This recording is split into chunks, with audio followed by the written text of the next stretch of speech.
Welcome, everyone, to the Cultivating Compassion Education series. We're very privileged today to have with us Dr. Scott Eberle to do his talk. Scott is an educator, writer, counselor, and wilderness guide, a former hospice physician for over 30 years. Scott recently shifted his professional energies toward private practice, where he offers rites of passage counseling and mentoring. This one-on-one work is well integrated with the wilderness programs that he continues to co-guide. His first book, The Final Crossing, Learning to Die in Order to Live, explored how the symbolic death and rebirth dimension of a rites of passage ceremony is informed by his considerable experience sitting with people who are physically dying. He is nearing completion of a second book, The Soul's Red Thread, which explores similar themes. Welcome, Scott.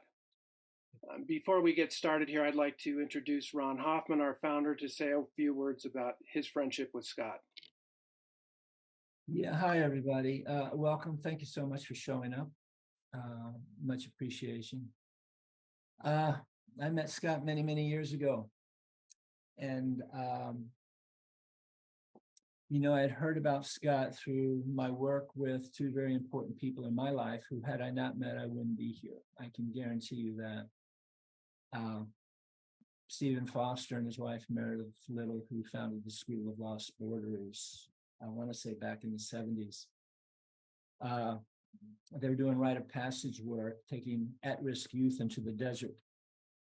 And as time went on, obviously started working with adults, etc. But I met Stephen and Meredith early in my career, and it was life-changing. I met Scott, at Stephen's memorial. Stephen passed away 6 months after I spent time with him and Meredith in the desert. And my first introduction to Scott was at the memorial. And then as time went on, I started hearing these wonderful stories about how Scott tended to Stephen as a hospice medical doctor. And through that, as James mentioned, this extraordinary book called The Final Crossing, which I use a great time as a reference, and it's incredibly, incredibly close to my heart. And it was about Steve's experience, Scott's experience with Stephen and Meredith as he was tending to them. And through that, his work with Meredith and the extraordinary work that he's done around rite of passage, living and dying, etc., etc. I consider him a teacher, a mentor, colleague, and a very, very dear friend. So I'm really grateful, Scott, that you are here. And I'm going to hand it over to you. Welcome, my friend. Thank you so much, Ron. Oh my God, a lot of feelings come bubbling up, Ron, as you bring me way back in time, not only with Stephen, but also with you and I meeting at his memorial, but also in the desert several times. So yeah, I'm of the school that the more emotion I bring into a talk, the better. So that's a good place to start. Thank you for that. What I'm going to offer you all is, I've been working as a hospice doc until a few months ago and a wilderness guide, the first for 30 plus years, the second for 20 plus years. And for the longest time, I've been trying to find the way to weave those two together. The form you'll see it today is something I've been doing with the volunteer training at hospice. I just did it a month or so ago. Even though I've retired from my position there, I continue to do the volunteer work. And it's going to really bring symbolic dying of a rite of passage with the physical dying work that I've done, try to bring them together as one. And the place I want to start, and this is where I get the title for this presentation, I'm going to start with a poem called No Map. It's by the poet Stephen Dobbins. No map. How close the clouds press this October 1st, and the rain, a gray scarf across the sky. In separate hospitals, my father and a dear friend lie waiting for their respective operations. Hours on a table as surgeons crack their chests. They were so brave when I talked to them last, as they spoke of the good times we would share in the future. To neither did I say how much I love them, nor express the extent of my fear. Their bodies are delicate glass boxes at which the world begins to fling its stones. Is this the day their long cry will be released? How can I live in this place without them? But today is also my son's birthday. He is 8 and beginning his difficult march. To him, the sky is welcoming. The road is straight. Far from my house, he will open his presents, a book, a Swiss Army knife, some music. Where is his manual of instructions? Where is his map showing the dark places and how to escape them? So the title I offer for this next hour is The Dark Places. I don't pretend to know how to escape them, but I want to offer some maps of what this land and ground look like when we're in the middle of the world throwing its stones at our glass houses, these fragile bodies that we live in. And the way I'll do this is I'm going to show some slides along the way, because if I'm going to give you maps, I want to make the maps visual. But I don't want to get caught in the PowerPoint vortex of you looking at slides and not at me. So I'm going to do a dance back and forth, showing you maps and getting out of that, and then just talking and being with you as best we can through Zoom. But so let me just start with a screen share and see where this goes to begin with.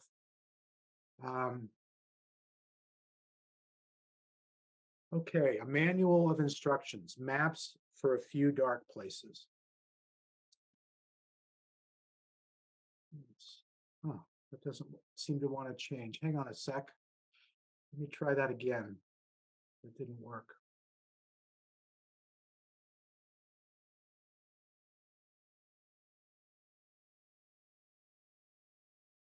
There we go. Okay. A manual of instructions, a few dark places. I've been sitting at the bedside of people who are dying for decades. It's literally been about 35 years. Hospice physician for 30 of those, but this was the very first fellow I took care of who was dying when I was an intern in the hospital, long time ago. This is me at age maybe 29. And about 10 years or so into, 10 years after I graduated from residency, I had the incredible privilege, like Ron, of doing a desert ceremony modeled after the School of Lost Borders way. It was offered by someone who wasn't part of the school, but it was very much a school ceremony. 4 days, 4 nights alone out on the mountaintop. In this case, the very first one I did in Death Valley. What you see there, the valley behind me is the Badlands, which are the lowest elevation point in all of North America. And beyond them, aptly named, are the Funeral Mountains. And I say aptly named because the ceremony of a vision fast, a wilderness fast, as the School of Lost Borders practices it, is a dying in between and rebirth experience, symbolic dying. And it's at the very heart of this spending 4 days and 4 nights alone, really dropping into asking big life questions like, who am I? What are my gifts? Who are my people? How do I serve the world? How do I even begin to move forward with the life that I've been given that I'm trying to go ahead and create? And I did this again, 99, 2000. And it rocked my world. It cracked me open. It made me someone completely different than who I'd been before.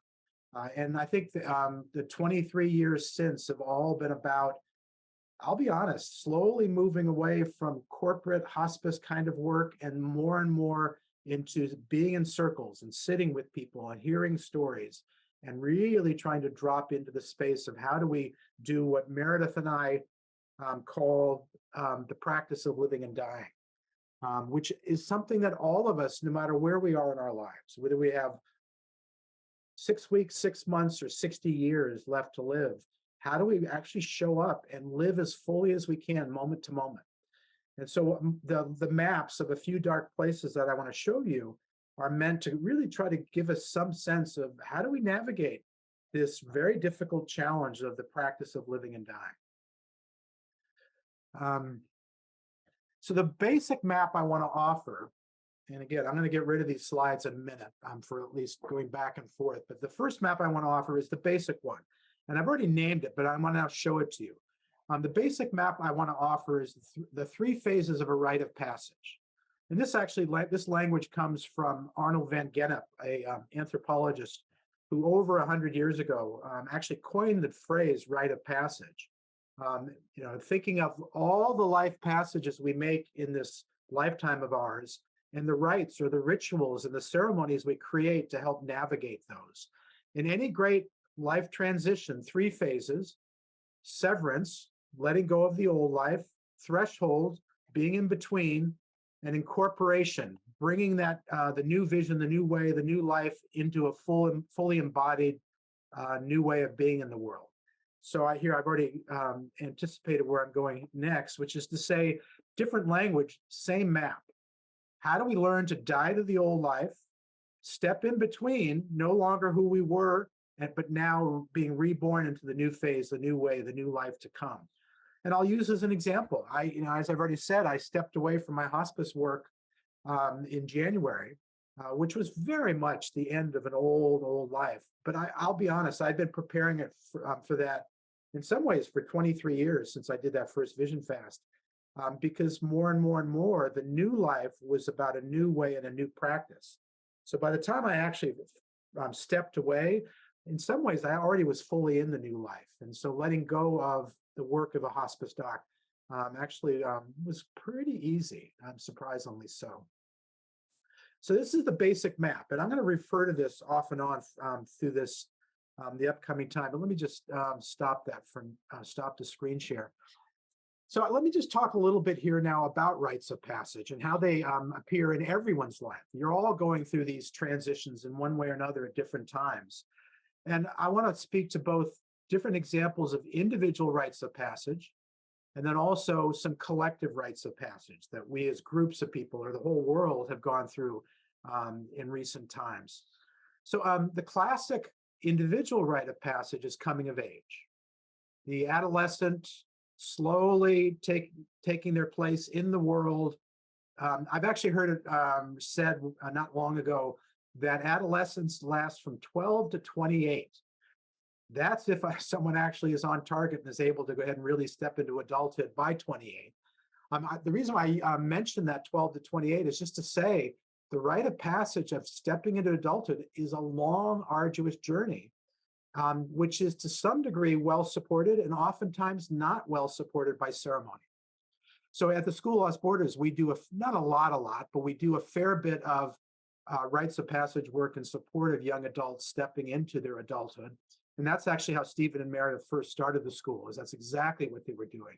They were looking for a ceremonial way to support youth to become adults of the world.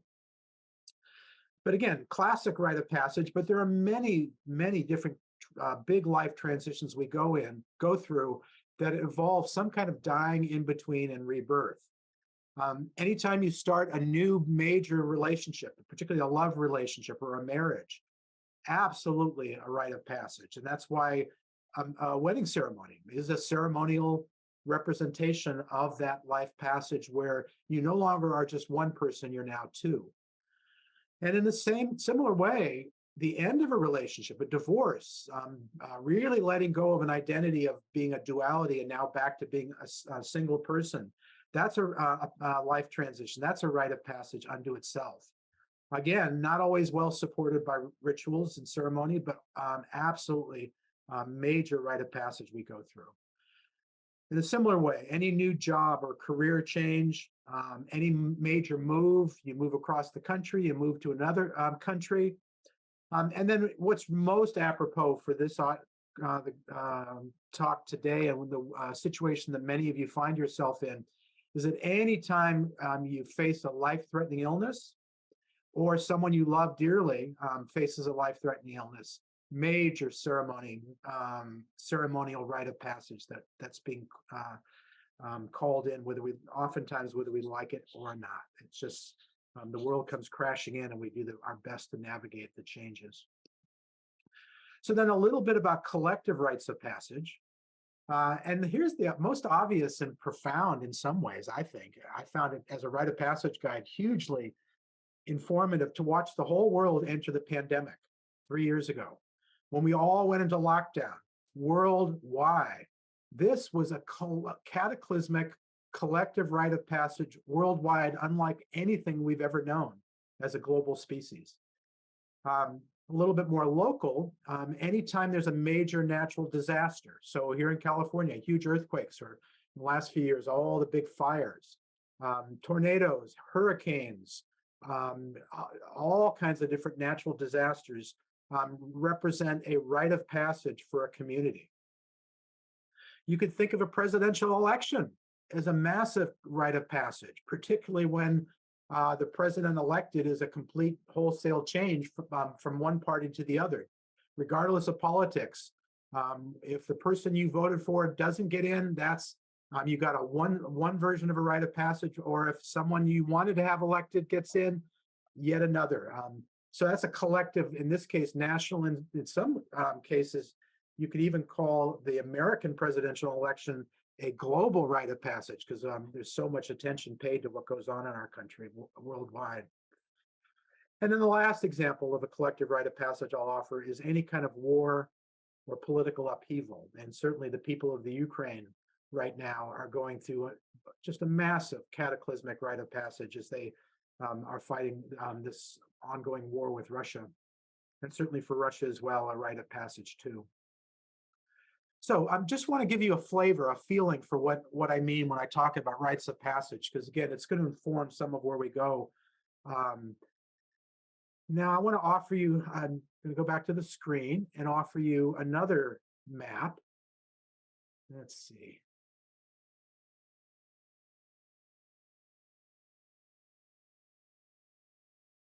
So this second map I'm going to call an emotional map, and this is going to come from Elizabeth Kubler-Ross, who most of you, if not all of you, know and perhaps know quite well.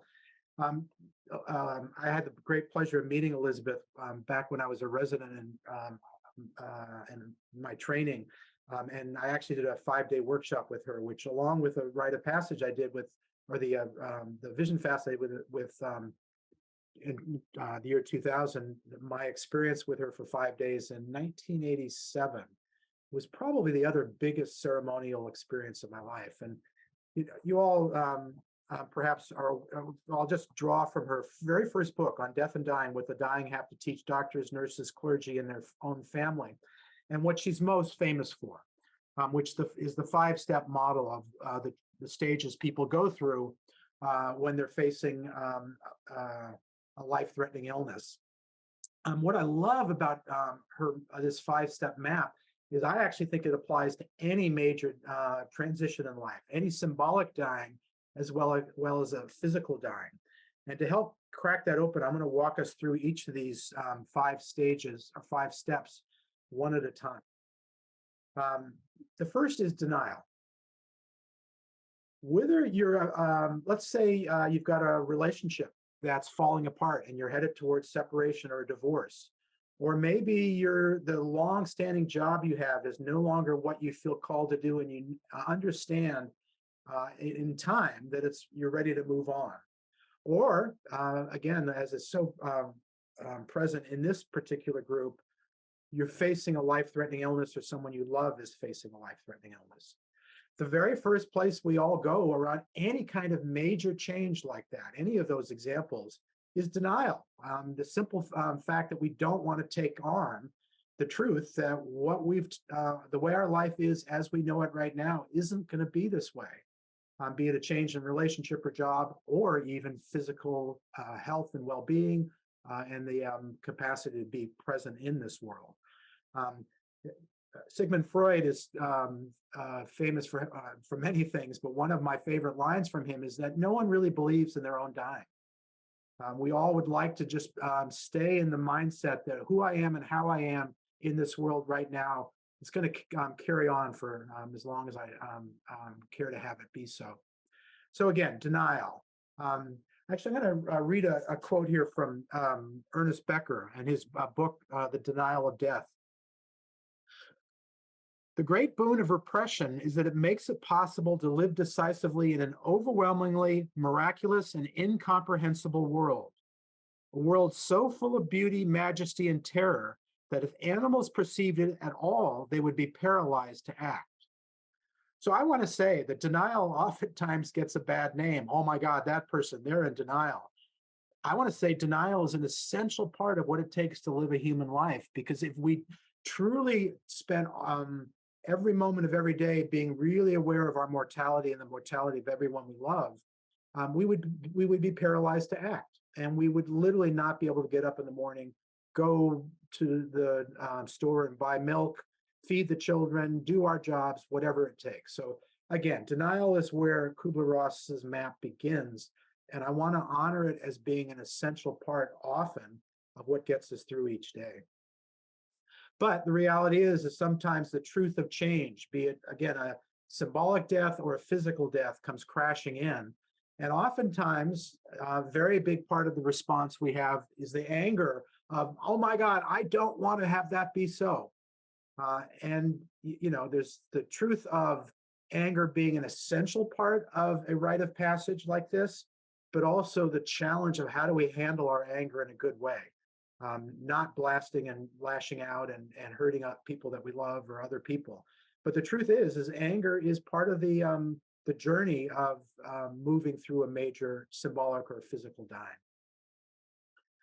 I'm going to drop down and skip the third step for a moment and then focus then on the fourth, which she called depression, but I actually prefer to call sorrow. And what I'm wanting to get across here is what I haven't read are the strong emotions, the anger and the sorrow of what it takes to really lose what we love so preciously. This is such a huge part of the journey from the old life into the dying to come. And so important to honor and acknowledge and make room for the expression of the feelings, the anger and the sorrow of what comes with a major life change like this. In the middle, bargaining, which I've always thought of now for years as bargaining is the way we make sense of, we tell stories about. I'm actually going to call this storytelling. These are the ways in which we tell the stories that process and make sense of and try to go ahead and create maps. There's that word again. Create maps of what's going on. How have if I've lost that, but I won't lose this, or if I do that, this won't happen. And all the ways we bargain, all the ways in which we tell stories, trying to make sense of what's going on, all these major changes. And with that great journey of moving through anger and sorrow and storytelling, perhaps, maybe not, but maybe in time, there's some degree of acceptance or really stepping into the truth of what the loss that's upon us, upon me. So I want to pause here for a moment and just say, I'm going to get rid of the screen for this part. So storytelling, I want to say a few more words about storytelling. A lot of the work I do in the desert is I sit with people in circle, in council, listening to them as they tell stories about the challenging life changes they're going through, the dark corners, the shadowy places. And a lot of what we do in the desert, and I know what CCALS does with its community, is we invite people to sit in council and tell stories about what's going on, because that's the bargaining. That's how we make sense of. That's how we make our own personal maps that get us through each day. And then I also want to highlight the anger and the sorrow. And in the middle, whether it's in circle, in council, with other people, oftentimes it's when we're alone. For me, I have to say, I've listened to so much music in my lifetime because with all the sadness, all the anger, all the life changes, living and dying I've witnessed, I need music to crack my heart open and let those feelings move through. I also am a writer. Along with storytelling and counsel and circle, I am compelled to write stories about what I'm watching and witnessing and what I am personally experiencing myself. So my invitation to all of you is to ask yourselves, how do you make room for the sorrow and the anger and give it expression? Where do you have the safety and support to be able to tell your own stories, be it in writing, by writing them down or telling them out loud? This map, this emotional map of how to navigate a major rite of passage is critical for making our way through. So I'm going to go back to my screen. Let's see. And give you a third map.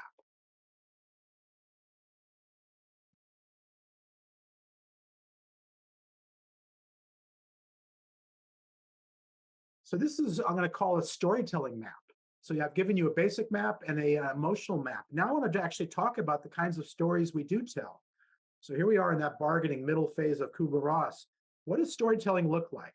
And here I'm going to offer up to you the essential parts of a much longer book by the sociologist, the medical sociologist, Arthur Frank. He wrote The Wounded Storyteller, which talks about 3 different kinds of storytelling that people tend to offer up when they're faced with a major medical challenge. The 3 he calls restitution, chaos, and quest. And I want to talk about each of these one at a time.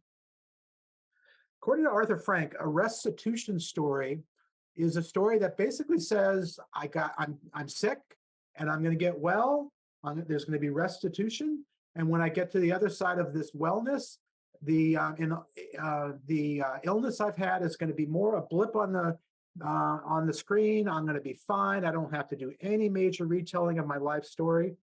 And obviously, this kind of storytelling only works where you have a very self-limited, an illness like a really bad cold, or it could even be a battle with cancer, but where the prognosis right from the get-go is really good, and I don't have to, the doctor's going to treat this, and maybe you have a little bit of mortality issues raised, but for the most part, it's boom, boom, back into my life. And restitution, of course, is the story we would always like to tell when we have a major illness or any kind of illness. And the simple truth is that's oftentimes not what we get to do. So the second kind of story that Frank offers up is the chaos story.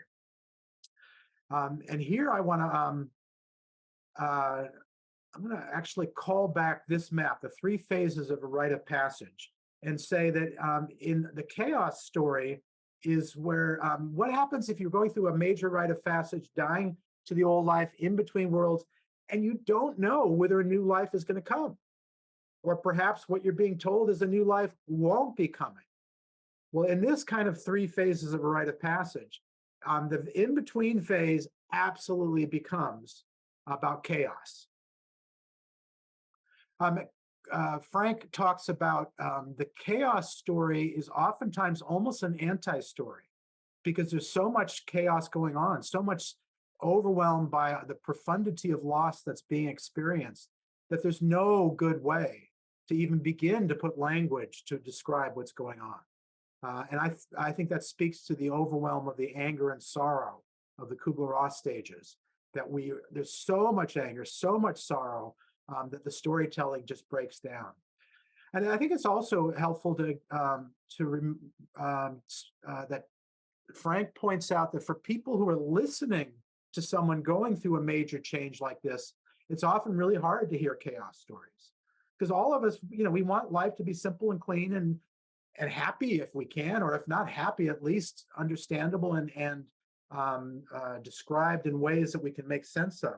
And so the chaos story is obviously overwhelmingly and profoundly upsetting and difficult for the person going through the big change, but it's also oftentimes overwhelming and challenging for the people listening to and witnessing and watching and supporting, both and. Oh, gosh. Quest, third kind of story. And here, again, I want to go ahead and go back to the map of dying to the old life in between. Will a new life come? Well, if you're so blessed on a journey of illness to actually have a new life that's waiting, or perhaps you're the one who's watching someone who's really ill, what's the life going to be like for you after that person's died? The notion of quest, according to Frank, is that when you get to the other side of a huge cataclysmic journey like this, the simple truth is you're never the same. Unlike that restitution story where, okay, I got sick for a week or two, or even a month or two, and I just went back to my old life. After a massive wholesale, big, huge, break apart everything I ever knew kind of experience, then it's a question becomes, can we get any kind of gift or boon or understanding or way of holding what happened? And the way when I was thinking about this morning, I was trying to think about how can I get the quest part of a story a lot, bring that alive. I thought I'd just tell you a brief version of my big loss in the last few years. Was 2 years ago, my mother died. She died when she was 91. In some ways, it wasn't a surprise, but at the same time, she had a sudden death. She had a massive stroke or heart attack, who knows? And she was alive one moment and dead within the space of a minute, 2 minutes. I'm blessed to say I had a fabulously wonderful, not always perfectly fine, but I really truly was blessed by having a wonderful mother all my life. And the great boon, the great gift is that the world I live in now without my mother is not the same. And yet the great gift is my mother still lives inside of me. Her love for me still lives inside of me in the fullest, most completely solid, undeniable, always will be true kind of way. And I can't say that about important people I've lost in my life before. So I just want to acknowledge that not always is the story of losing someone as clean and open-hearted as mine is with my mother. But I just want to say that there is in the quest to get to the other side of a major illness and or dying, there is the possibility of gift, of boon, of something new being born out of the tragedy of the old. So back to the slides, because I want to show you one more map.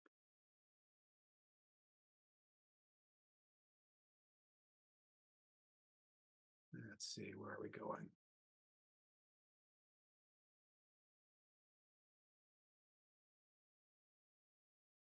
Okay, one more map. And thank you to Ron for his kind words already about the final crossing, learning to die in order to live. I wrote this about the experience of taking care of Stephen Foster when he was dying. He died in 2003. And about a year into writing the book, I started the book with Meredith's permission and blessing, literally days after Stephen died. I was writing for a good year or so when it finally came to me that the very foundation, the map, literally the map, the outline I wanted to use for the book was this great teaching that Meredith and Stephen had been given by a Native American man, Haimo Storm. He was a Northern Cheyenne person from the Northern Cheyenne tribe in the middle part of the US.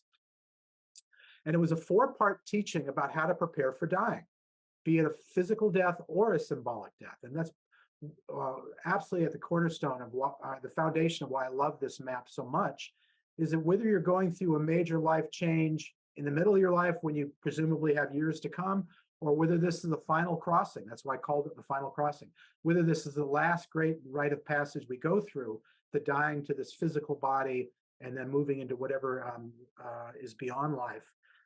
This is the 4-part map that they were given by Storm for navigating this journey. And it's a psycho-spiritual map. Here's a picture, by the way, of Stephen and Meredith.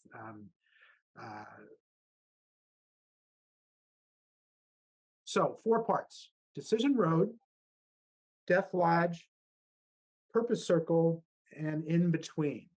I'm going to come back to this visual of this map later, but I want to stop here and just talk about each of these so you can see me again. I want to talk about Decision Road first. In every great literature that tries to offer some kind of teaching about how to prepare for dying, and here I'm talking about the Tibetan Book of the Dead, the Celtic Book of the Dead, the Ars Moriendi, which is the book of living and dying that came out of Central Europe in the 15th, 16th century. Any great teaching about how to prepare for dying almost always begins with the same first step, which in this teaching is called decision road. It's stepping consciously on the road that I know leads to my dying, be it a physical death or a symbolic death. The idea is if you're going to go ahead and do this work, you got to do it consciously. You got to willingly show up for a talk like this. Who does this on a Sunday? People who do this on a Sunday are people who have stepped on the decision road, who want to, as consciously as possible, take on the truth of our own mortality, our own fragility, our own death that may be coming soon, or the death of someone we love. And so decision road is the beginning of really showing up and wanting to do as consciously as possible the work of preparing, the psychospiritual work of preparing. And in this teaching, the next step, once you've stepped on decision road leads to the death lodge. And to give a visual to this, imagine living in an early, long ago time in a tribe that lives close to the land. I'm going to make this concrete. There's in early times, it wasn't uncommon to have a summer home and a winter home. And you have to go ahead and every 6 months, the tribe would take down the village of the summer home, travel 100 miles and go to the winter home and then back and forth.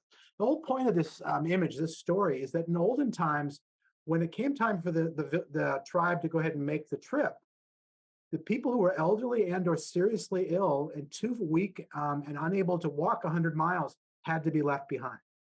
Literally had to be left behind. And so back in those days, there had to be a teaching about how you showed up and prepared for the simple truth that my Aunt Jenny is being left behind and I'll never see her again when the tribe ups and leaves 2 weeks from now. I think this is a big part of why early people had very clear and profound teachings about how to prepare for dying in comparison to we in modern times, who would put warehouse ill people in nursing homes or hospitals, try to keep the reality of death out of our sights, do everything we can heroically with modern medicine to keep people alive, anything but to step onto decision road and truly prepare for the dying that's to come. So in this teaching, the very first thing you need to do is you need to say goodbye to the people that you love, death lodge. And so perhaps there was literally a physical place in the village, an actual lodge where the person who was dying or was going to be left behind would be brought to that lodge. And that would be a signal to everyone in the village. It's time for me to say goodbye to Aunt Jenny. If I'm going to go ahead and make it good with her, then I need to go ahead and do that now, because in 2 weeks, we're leaving. So really important for me, really important teaching that comes out of the hospice world that applies big time here is a teaching that's no one knows who first said this, but it's such a wise teaching. It's been handed down many times over. 5 things need be said to complete a relationship. This is the work of the Death Lodge. 5 things need be said. Please forgive me. I forgive you. Thank you. I love you. And goodbye. Well, I'm here to say, please forgive me and I forgive you is some of the hardest work we humans are called to do. Can we really go ahead, knowing that someone's dying, knowing that I'm dying, can we really show up and truly let go of and have the old woundings, the old angers, the old bitterness melt away? Do the please forgive me, I forgive you, so that we can step into I love you, thank you, and goodbye. It is, for me, the most sacred, profound, and I think in some ways important work I've gotten to witness at the bedside of many people over the years. And I'm here to say it doesn't always happen. And that's just the simple truth of the messiness of human lives. Sometimes people die estranged from people that they loved or still love, but can't figure out how to go ahead and make peace with. But my great prayer for the people that matter most to me and for me is that I get to do that work now. Do the please forgive me, I forgive you now, so that whenever I come to my own deathbed or someone who I love is dying, that we really can be about love and gratitude. Third step, purpose circle. Also in this teaching called the circle of self. If the death lodge is where we make peace with the people in our lives who matter most to us, the purpose circle, the circle of self, is a place beyond other people where we make peace with a higher power, with God or spirit or all life, or however you conceive of something greater than ourselves. And oftentimes here, just as forgiveness of others and forgiveness of self was so important in the death lodge, oftentimes self-forgiveness or forgiveness of God or your higher power becomes a really vital part of how we make peace with our own purpose circle, our own surveying of our whole life and going, I either have great regrets or perhaps great sense of integrity and celebration of who I've been. And so that's the dance of the purpose circle is the dance of integrity versus despair. I've seen it so often over the last 30 plus years that a lot of what people are called to do as they're nearing the end of life is to do life review, to talk about who I've been in my life. What are my regrets? What are the things I want to celebrate? So if the last hours, days, weeks of life are the last chapter of the book, what does the whole book have to say about who I've been in the world? This is the work of the purpose circle. And I'm just about ready to close and open to questions or comments. I want to just one more. Let's see.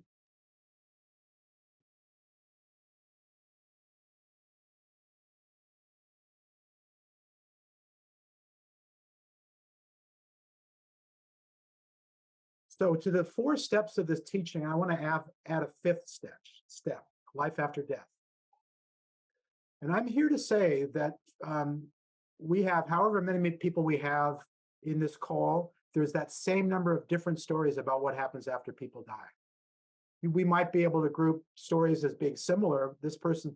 These 2 people talk about something the bottom line is every single one of us has our own story about what happens after death. Well, the story I've come to hold over all these years of being at the bedside and watching people crossing over. Oh, pardon me, let me pause. I forgot, I didn't speak about in between. Let me say a few words about in between before I continue about life after death. One of the things that's been really fascinating for me, being at the bedside of many people who've died, is that it's not uncommon to encounter someone who's actually straddling the worlds, who's still partly in the world of the living and partly already stepping into the world of the dying. Literally having encounters with people on the other side and then coming back and speaking to people in the room with them about what they encountered. That's as close as I've gotten to having any kind of inkling about what lies on the other side, is people really truly at the threshold going back and forth. How do I interpret that? So here I'm now switch over to life after death. My simple answer is it's a mystery. I have no way of knowing what's waiting for me on the other side.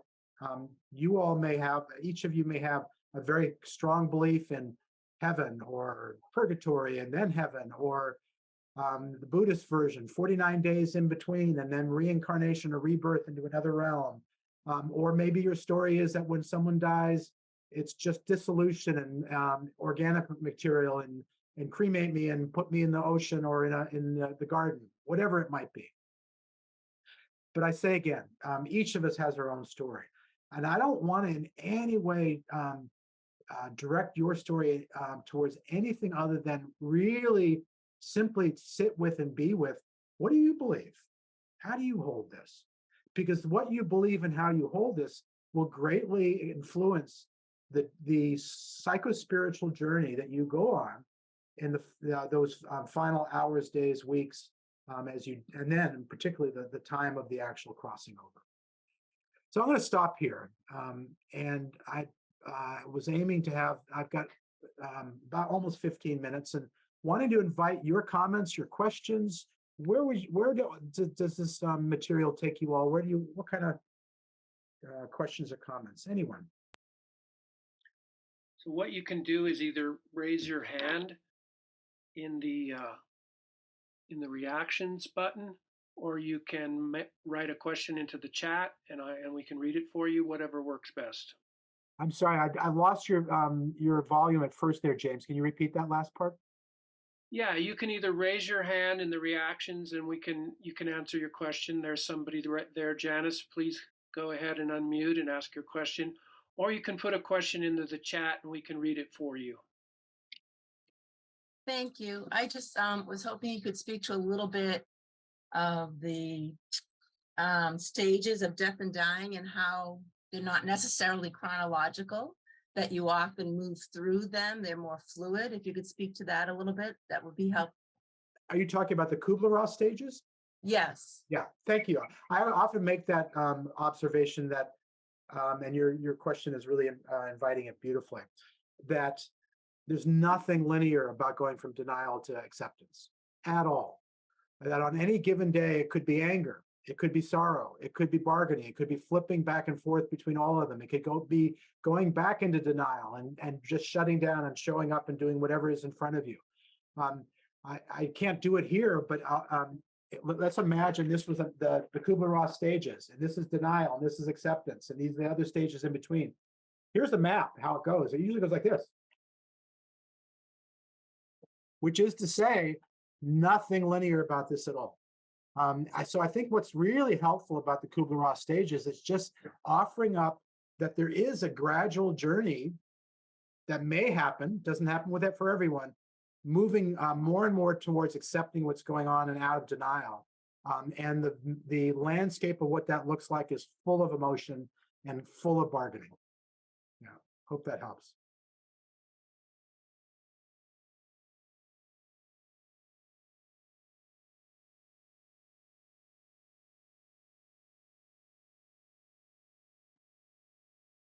Anybody else, please feel free.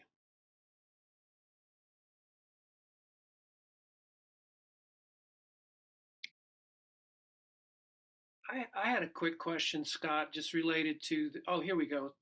Go ahead, Steve. Go ahead and unmute, and you can ask your question.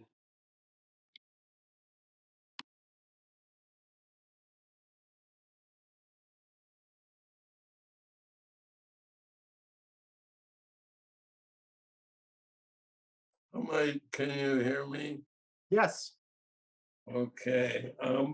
My question is, the poet and author Thich Nhat Hanh wrote, "Body and mind are one." Can you speak to that a bit? Because I'm not sure I get it. Body and mind are one. Are we around or are we gone? I didn't ask well, but do you understand it all? Or should I try again? No, I understood what you said completely. I understood the words. The concepts and how to answer you isn't so immediately obvious. Thich Nhat Hanh is a deep thinker of the first order, and certainly a very well revered Buddhist teacher. Well, you know, in Buddhism, it's common to speak of mind-heart as one. There is no separation of mind and body, or pardon me, mind and heart, emotions and mind. That mind and body are one. Wow. You know, here's where I go with this, Steve. You know, the old metaphor of there being an elephant in the room, and we all go in and we touch the elephant's. One person touches the ear, and the other one the tail, and the other person the body. The reality is, the human being, you cannot separate it out into emotional stages, and physical stages, and psychospiritual stages. The reality is the journey each of us goes through is one journey. And so when I offer a map of the emotions, that's the elephant's heart. And when I offer a map of the storytelling, maybe that's just the mouth of that elephant. The point I'm getting across is that, yeah, it's all one journey. I think what's helpful for me is if I can name what are the emotions that come up, I don't get nearly so overwhelmed because when anger comes up, that's as much a physical reality as it is an emotional reality. Anyway, I'm not sure how helpful that is, Steve, but I want to just say again, I'm pointing at things with each of the maps that I'm offering. And I don't pretend. I'm recalling what a chaplain once said to me years ago. Don't confuse the map with the journey and the path that you're on.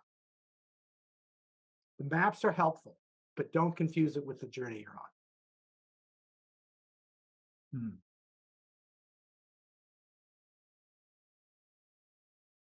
Thank Anyone you, else? Steve. Yeah, James, there's a chat question. Got it. Okay, so Ashley is asking, would you say anticipatory grief would be in or similar to the in-between stage?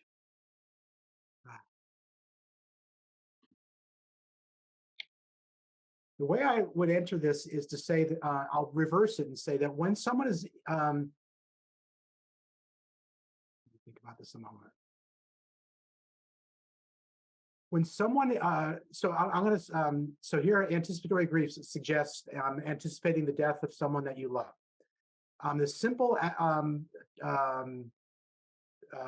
being told that someone you love has a potentially life-threatening illness absolutely puts you in between, because even if the person were to survive somehow, life will never be the same. So the old life is gone. And if it's very clear that it's a terminal illness or quite likely to be a terminal illness, then you've got to be stuck. You're in between the chaos that I've described, all the anger, the sorrow. That's just different language, different words for naming what anticipatory grief is. And some people's version of grieving will have a lot of anger, another person a lot of sorrow, another person both, and invariably some degree of storytelling and bargaining. So I want to place the Kubler-Ross stages in the middle, in between the old life and then what's happening with someone who's dying. So yeah, anticipatory grief is in between, and it's chaos. Oftentimes it's chaos.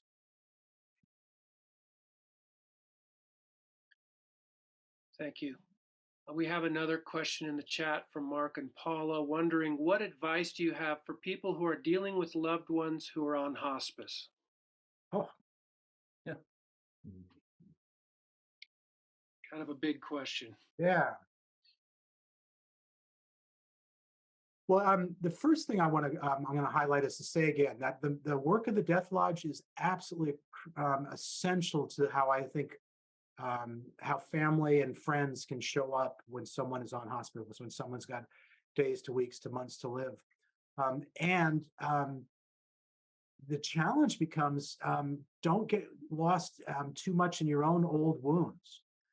My prayer is that any kind of sense of hurt or old wounding that might lie between you and the person who's ill or dying or who's on hospice is that you can bring love and gratitude. And that's not always easy, and that's not always possible. And so a big part of what I think the family and friends of someone who's on hospice are being called to do is to do your own work. Maybe that means having a difficult conversation with a person who's on hospice. Maybe it means not having the difficult conversation with them because they don't have the energy for it, but rather showing up with as much love and gratitude as you can. And so, yeah, doing your own work, showing up and being as present as you can be, and trying to bring some measure of love and gratitude and peace and centered presence as you can possibly do. And I want to say again, that's the hardest, most challenging thing I think all of us are being asked to do in our lives, is how do we bring love, gratitude, and presence to all the people we love, especially those who are dying.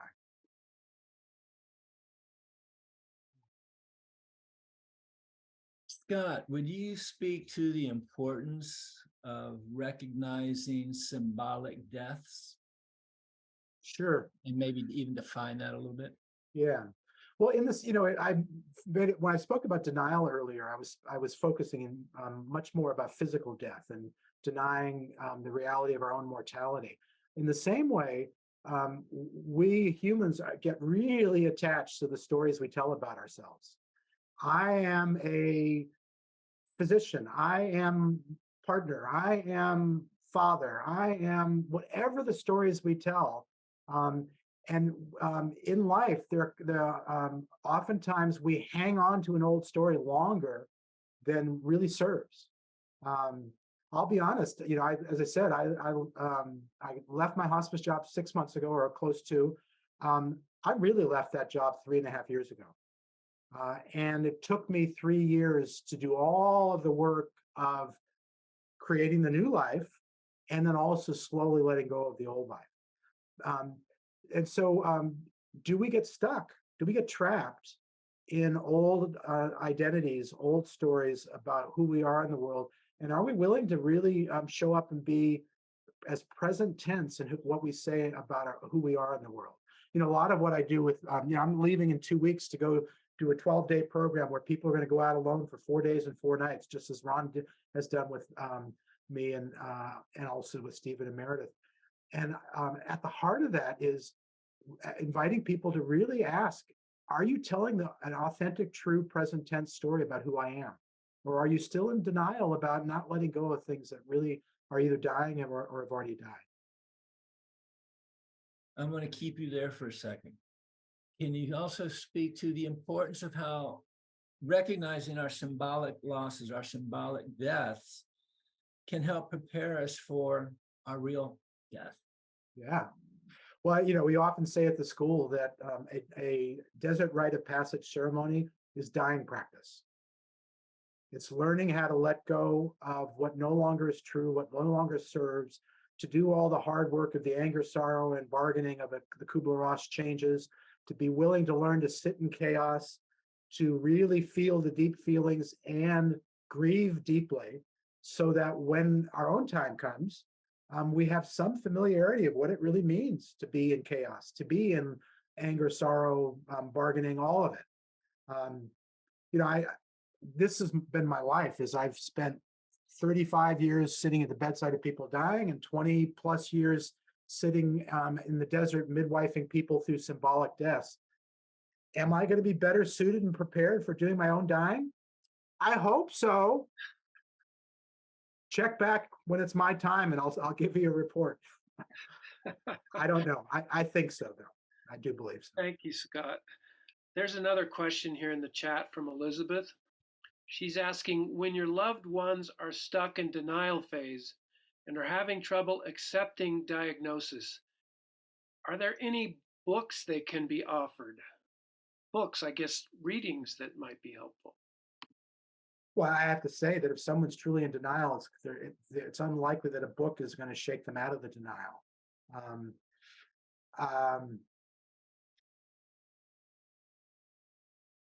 I don't really have a great answer for, rather than a book, where I go is just being willing to be patient and being open-hearted and being willing to have the difficult conversations, so that your own sense of denial or sense of wounding or hurt or grieving don't get in the way of creating the safe, open space where that person can actually tell the story about where they are. So meet that person where they are. Meet them where they are and invite them to, as best they can, to show up little bit by little bit. And know that some of what's going to happen is flashes of anger and, the beginning stages of the Kubler-Ross changes. Again, I'm not convinced I've offered a big insight in how to do this, but it's a variation of what I said earlier about the person who's the family member or the friend. How can we do our own work just so we can bring our own welcoming, open-hearted presence in a healing way? That's a big part of what we're being asked to do. And if one can do that, it's how can I be okay with that person's denial? Thank you. Yeah. I'll say again, denial gets a bad name. Sometimes that's what people need to do to be able to get through each day. And when the time comes for the anger, sorrow, bargaining to break through, the time comes for the anger, bargaining, and depression, or sorrow and depression to break through. So yeah, both and support opening to the reality of what's going on, and not and being patient with where they are. I'm called to say here, actually, a dear friend of mine, a wilderness guide, died a few months ago, and one of the I was actually she was my very last person that I sat with as hospice physician. She died back in November. And some of our friends felt like she stayed in denial a fair bit. She was open to what was going on to a point, but a fair bit of denial. But in the end, she died the way she lived, which was with this courageous desire to be fully alive and present. So she was going to all her different healing modality encounters 2 or 3 days before she died, because that's what she needed to do. And what I can say is Deb died Deb's death, which is exactly what was supposed to happen, not what other people thought she was supposed to do. So can we make room for people to die the way, to live out their last hours, days, weeks, months in their own way, as hard as that may be to witness sometimes. Thank you, Scott. That's a great place for us to end.